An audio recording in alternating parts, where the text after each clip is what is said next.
Bismillah, Assalamualaikum warahmatullahi wabarakatuh.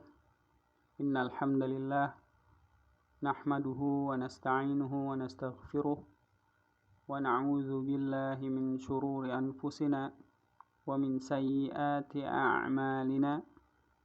May yahdihillahu fala mudilla lah wa may yudlil fala hadiyalah. Wa ashhadu an la ilaha illallah wahdahu la syarikalah.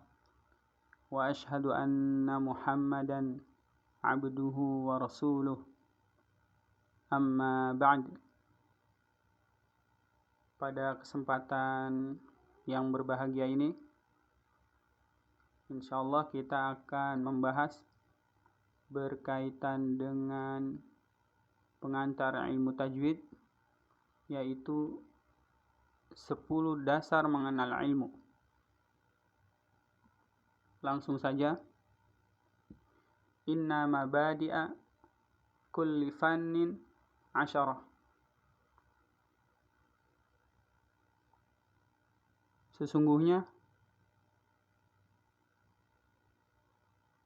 dasar-dasar setiap ilmu ada 10. Yang pertama adalah al-haddu. Al-haddu artinya definisi.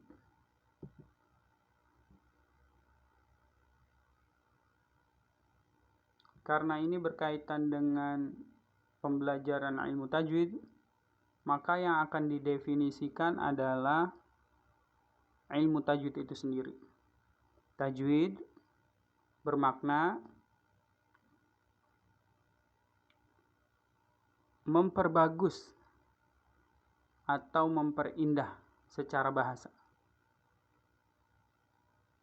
Tajwid secara bahasa artinya memperbagus atau memperindah. Asal katanya yaitu jawwada yujawwidu, sama dengan hassana yuhassinu.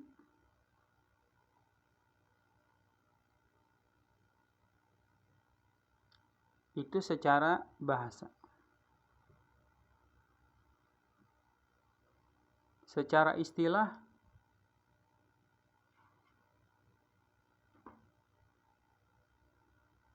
tajwid bermakna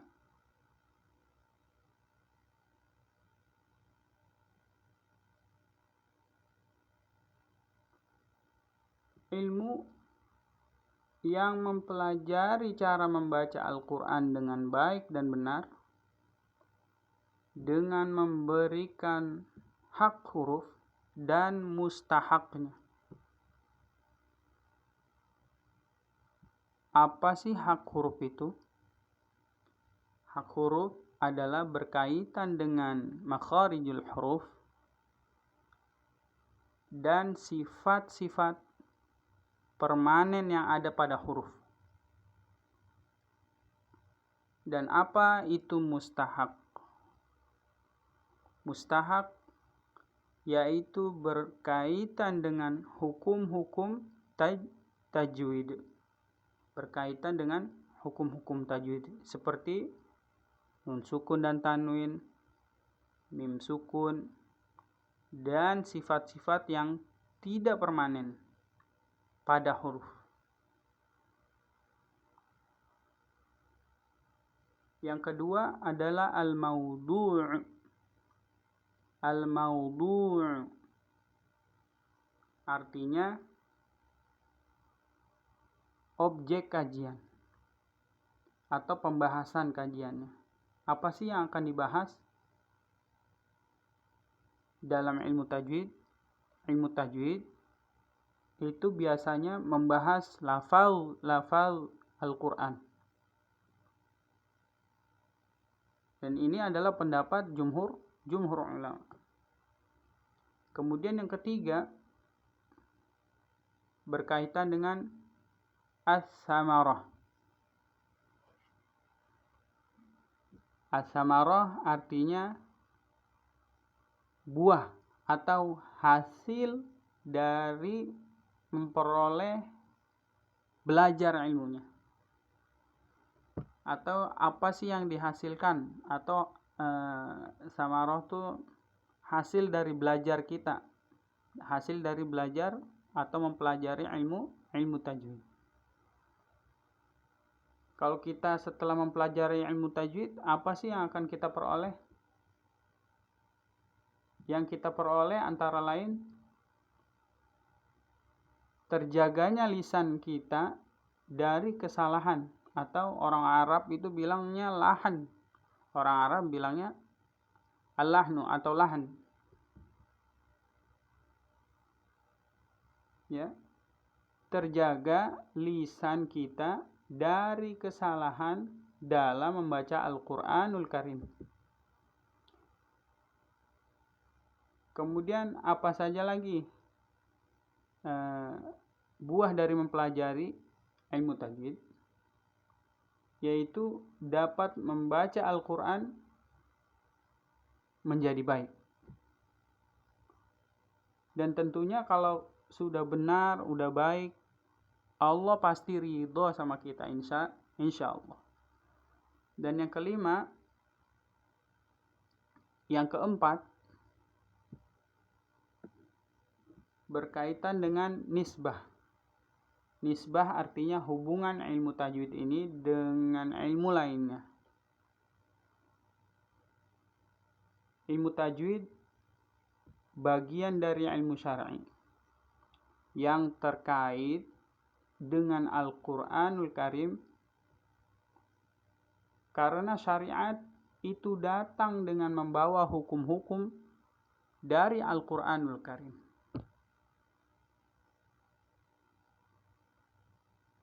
Kemudian yang kelima berkaitan dengan fadlu. Apa itu fadlu? Fadlu artinya keutamaan ilmu tajwid ini. Keutamaannya apa? Ilmu tajwid ini termasuk ilmu yang sangat utama karena berhubungan dengan kalamullah Ta'ala. Ilmu yang sangat mulia karena berkaitan dengan kalamullah. Kemudian yang keenam adalah al-wadhi'. Al-wadhi' bermakna peletak dasar. Maksudnya peletak dasar ilmu tajwid secara praktek adalah Nabi SAW.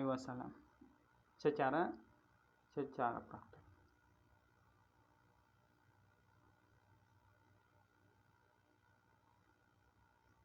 Sedangkan secara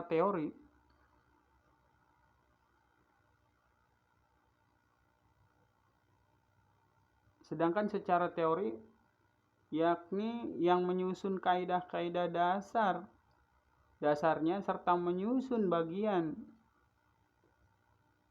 hukum dan masalahnya, ada khilaf di kalangan ulama, ada perbedaan. Ada yang berpendapat bahwasannya penyusunnya adalah Al-Khalil bin Ahmad Al-Farahidi. Ada pula yang mengatakan Abu Aswad Ad-Du'ali. Ada pula yang mengatakan Hafiz bin Umar Ad-Duri.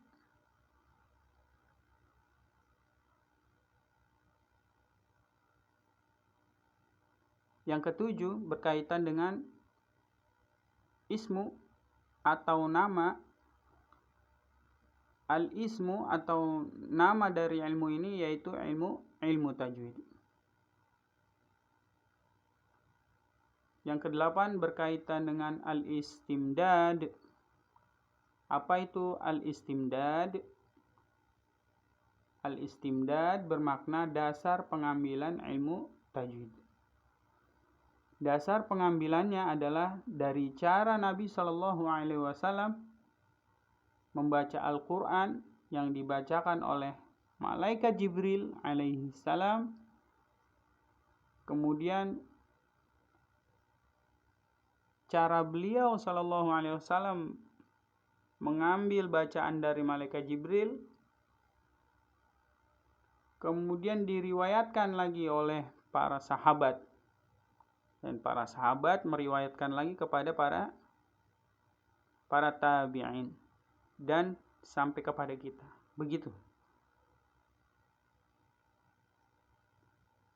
Atau disebut dengan al-mutawatir.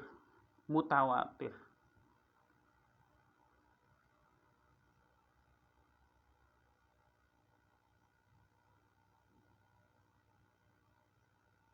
Kemudian yang ke-9 berkaitan dengan hukum syari', yaitu hukum mempelajari ilmu tajwid. Yang pertama berkaitan dengan mempelajari teori atau hukum mempelajari ilmu tajwid secara teori adalah fardu kifayah. Maknanya atau maksudnya yaitu jika sudah ada yang mengajarkan atau udah terjun, ada yang terjun itu berkecimpung di dalam pembelajaran ilmu tajwid ini, maka bagi yang lain tidak wajib. Sedangkan secara praktek adalah fardu ain, wajib bagi setiap orang. Begitu. Sebagaimana pernah ada kisah, ya, jadi ketika itu ada seseorang yang membaca Al-Quran, bunyinya seperti ini, innamas shadaqatu lil fuqara'i wal masakin. Kemudian orang tersebut membacanya lil fuqara dengan bacaannya pendek gitu. Harusnya panjang, lil fuqara gitu. Ini dibacanya pendek. Kemudian Ibnu Mas'ud mengingkarinya dan berkata, tidak demikian. Rasulullah SAW membacakannya kepadaku, kata Ibnu Mas'ud. Kemudian orang itu berkata, lalu bagaimana aku membacanya wahai Abu Abdurrahman, kata orang itu. Kemudian Ibnu Mas'ud menjawab, dan Ibnu Mas'ud membacakan, innamas shadaqatu lil fuqara'i wal masakin. Ro-nya dibaca panjang. Jadi wajib berkaitan dengan praktek, wajib hukum. Ya, dan secara teori jika sudah ada yang mempelajarinya atau berkecimpung di dalamnya, maka tidak wajib bagi kita.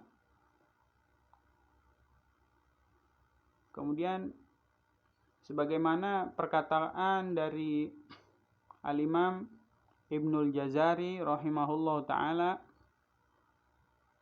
beliau adalah pakar qiraat yang kitabnya itu menjadi rujukan buat seantero dunia ini mempelajari ilmu tajwid.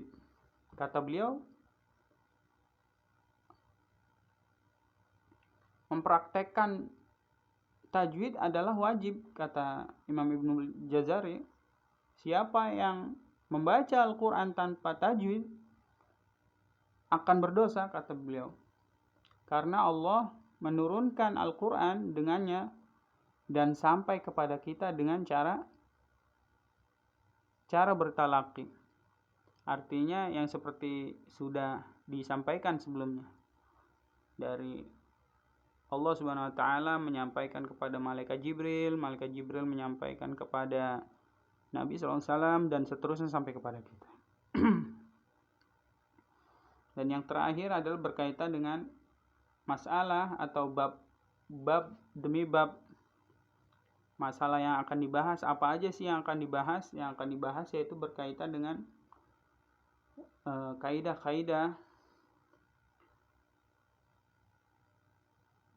menyeluruh, kaidah-kaidah secara menyeluruh dalam membaca Al-Quran, seperti makharijul huruf, sifat-sifat huruf dan hukum-hukum yang terkait. Mungkin itu saja yang bisa disampaikan. Lebih kurangnya mohon maaf. Kita tutup doa penutup majelis. Subhanaka Allahumma wa bihamdika asyhadu an la ilaha illa anta astaghfiruka wa atubu ilaik. Assalamualaikum warahmatullahi wabarakatuh.